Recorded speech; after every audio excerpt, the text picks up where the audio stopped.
Cindee Williams with Change the Script. You know, it was on my birthday a year ago that I received a diagnosis via email. You have mono, it said. I was 55 years old and I found out I got the kissing disease. So my family, they had a whole lot of fun with that. But then a few weeks later, I started developing some new symptoms. In fact, it felt like my skin, somebody had lit a match to it. It was burning. And then about a month from there, my hair started to fall out. And somehow midlife was starting to get very real fast. Come November, I recruited my daughter when we were visiting in Dallas to take me wig shopping because I had lost my hair. And as we were there and I bought my three girls and we boxed them up and I brought them home, we had Boardroom Barb, Sassy Susan, and Trashy Trish. My husband wanted the long blonde. And I was starting to get used to wearing them, but I felt like I was living a lie. I felt like I was hiding this secret behind them. You see, I coach women entering midlife on how to take the lead in their life to find a new purpose and to really create an amazing second half that I was hiding. And I was getting ready to kind of reveal that to my coaching group when my husband came home and he said, Cindee, I have some place for us to go Saturday night. We've been invited to the sheriff's charity dinner. And I thought, oh, well, that would be fun. But I was starting to get used to all this on my head and I was a little bit nervous, but we went and we got there and we were eating dinner with friends, having a lot of fun. I even bought some earrings for the cause. And then the band started playing. And my husband loves to dance and he started doing this. And I want to tell you that he was the only one on the dance floor. That's important to know. As I went out there and I took his arm, he started to give me a twirl as he always does. And as he was twirling me, his arm caught my hair.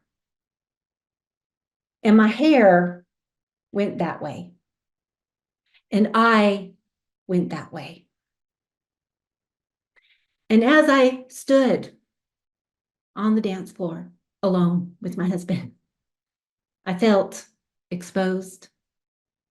I felt humiliated. Have you ever yourself felt that sting of humiliation, of shame, of regret? It's a horrible feeling.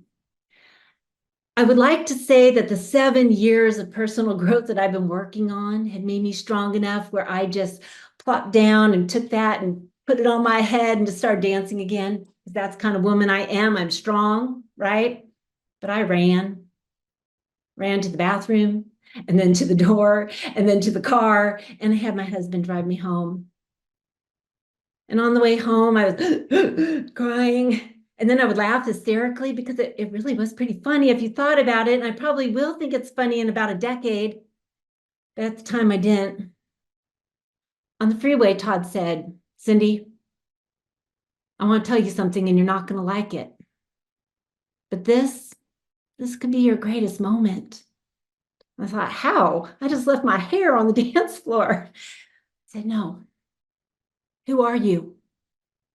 If you're not okay with who you are, with the wig, without the wig, with hair, without the hair, if you don't know who you are, then all this work that you are doing with your ladies is for naught. Who are you? And I had to wrestle with that for a couple days. I'm going to share something with you, what I discovered. If I can get it to pop up. There we go. Who are you? You know, when I looked in the mirror, I was no longer myself. I didn't see myself in there anymore, and I wasn't expecting that. It came on so sudden. And there was this word that kept hitting home with me. It was a small word, but it's keeping me small and stuck. In fact, I'm sure all of you know that words have power, right? They have power to inspire us, to breathe life. We're all speakers, right? We can breathe life into a crowd to inspire, but we can also sit across from the table with somebody who sucks the lifeblood out of us, and that's expire. But this word was different. How many of you have a fun word that you use in January, like mark it as a theme? Anyone want to put it in the chat? Do you have a fun word that you say? Anyone? This year, my word was lead. Last year, it was grow. I don't recommend that to anyone. That was a hard year. Do I have anybody? Let's see. Oh, gratitude. I love that. I love that. That's a good one. Well, my word was a 4-letter word. Yeah. And I don't normally say 4-letter words. I really don't. I try to stay away from them. But like I said, this word kept me stuck. And the thing about words, like I said, they have power, but we also take them on ourselves. And those are words that we say in the secret spots in our mind. You're not enough. I think Elena covered this, right? You don't deserve to be there. Why are you at the sheriff's charity dinner? Why are you sharing the message? Don't they know who you are? Don't they know where you came from? And they whisper to us and we start to believe it. And if we believe it, then everybody else around us starts to treat us how we are treating ourselves because we train people how to treat us. That's the truth. You want to know what my word is? My word is just. I told you it's 4 letters, right? And it's small. Just fill in the blank. I'm just a mom. I'm just a wife. I'm just a volunteer at that nonprofit over there. I'm just a server at your favorite restaurant, your Instacart driver, just your caregiver. I'm just. There's another way that just gets us down. It's with our habits. I'll just have one more drink. And then tomorrow I'll work on getting sober. Says a woman whose family is decimated by her drinking problem.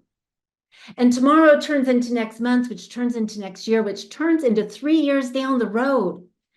And she is in a hot mess of trouble because of what she could have stopped 3 years ago if it weren't for just holding her down.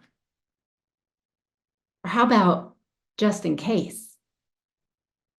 I'll hold on to his phone number just in case he calls me again.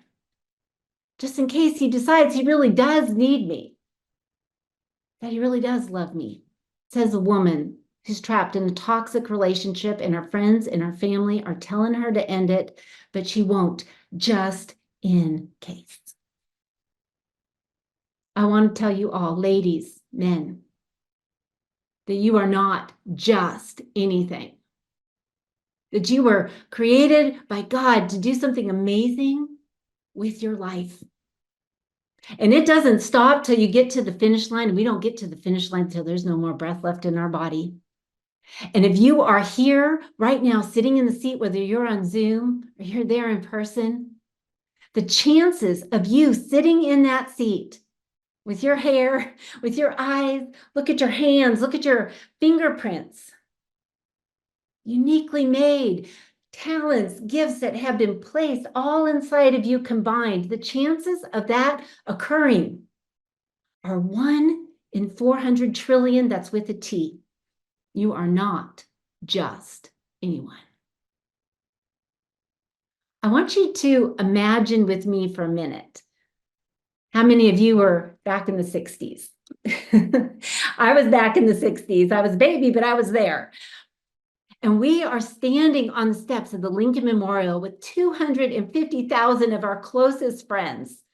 And we are listening to a speech by none other than the Dr. Martin Luther King Jr. It's a pre-written, pre-prescribed, he probably rehearsed it, I'm imagining maybe 100 times, I don't know. But he's 3/4 of the way through his speech. And a woman from the crowd calls out, "Tell them about the dream, Martin." Her name was Mahala Jackson. And do you know that at that moment, Dr. Martin Luther King Jr., he did something courageous. He deviated from the text. He changed the plan. He went rogue. And from that point, he delivered one of the most famous speeches of the 20th century, if not all time in American history. In fact, when I hear the words, "I have a dream," 60 years later, it gives me goosebumps. Does it give you goosebumps? Makes me imagine, what if he yelled back to Mahalia Jackson, "It's just a dream. It was just a thought I was thinking." And he went on, as pre-prescribed, as was already planned. Everybody knew what he was going to say, but he didn't do that. And he changed the course of history, and he inspired a nation to hope and dream again. So I have a question for you. Right here, I have 3 things about Martin Luther that gave him the courage to change the script. He knew his dream. Do you know your dream? He'd probably been dreaming it his entire life. He had it so rehearsed in his mind. He knew where he was and he knew where he wanted to go. He knew his dream. Are you that in touch with your dream? Are you? Next thing. Oops, wrong direction. He knew his dream and he gathered his people, because you know what? Dreaming is free. We can all dream. But the journey is not. And so he knew he had to gather an inner circle to support him and encourage him. And that inner circle was Mahalia Jackson. And then he did something else.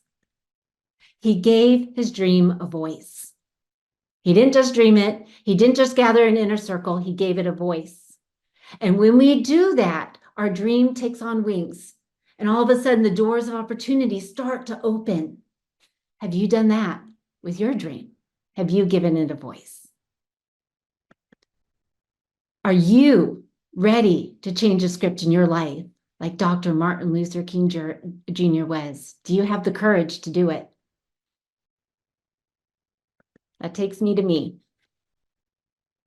I decided over those couple days that I was going to change my script from shame to shine.